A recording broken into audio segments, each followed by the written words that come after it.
Ila Gangrika is a born and bred Cape Townian, well known for his Wembley group of companies. But here in his father's native village of Morba in India, Mr. Gangrika is also a household name thanks to the strong ties he's maintained with the community. Mr. Gangrika, your father left this village as a 13-year-old boy in 1910 and through sheer hard work established a business that is now thriving. What do you think it is about South African Indians that made them so successful? They were forced to go to outside India to make a living. Especially where we are in Morba in the village, poverty was the order of the day. And he left to earn money to look after those he left behind in India. And then every 3 years he was going and coming back to India. So would you say it's that urge and aim to make a good life for his family that made him work so hard and made other Indians in South Africa work so hard to do so well? You know, most of the Indians in South Africa, whether here in India too, they live for the children. They, if they have earned something, they keep it for the children afterwards. This is the reason why we're celebrating 150 years of Indians arriving in South Africa. The Indians became a large contribution to South African economy. And how can we forget this? And we are proudly South African Indians.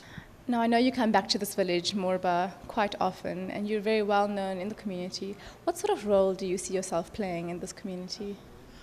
It is, when I come into Morba, I want to feel whatever I can do for the people of the village. To keep, to let them remember there was a person like my father that was born here and have left this village to South Africa for a purpose for better living for these people in this village. And on that, I have contributed quite a bit to the education, the health of this village. And do people come to you with their questions and their disputes? How do you handle that? It is easy, we Indians listen to your problems, and while they're talking, we have the answers for them already. And that is what made us a good business person. Now, the respect I have gained in this village, and if my answer to them is to solve the problem, they will listen to me. Now, Mr. Gangrika, I know that you've established the Gangrika Memorial Fund, and we've toured today the madrasa, the school, the hospital, and they all say they owe you a huge thanks for what they've done. Tell us a little bit about your contribution. The contribution has been done in memory of my parents.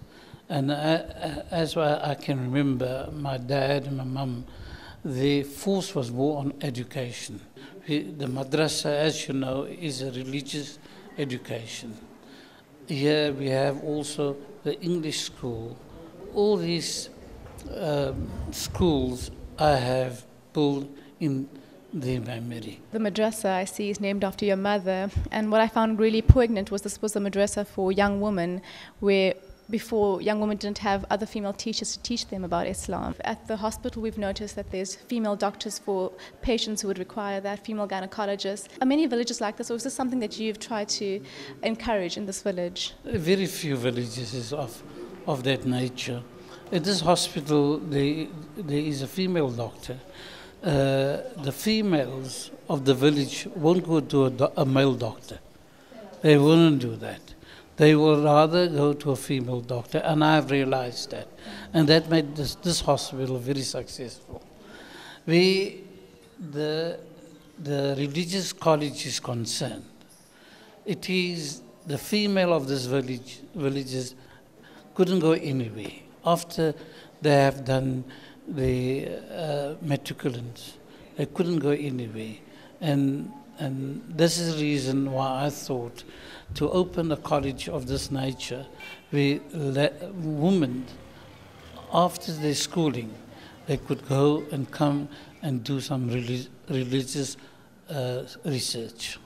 They are the mothers of the future children. and the mother in the life of a child is very important.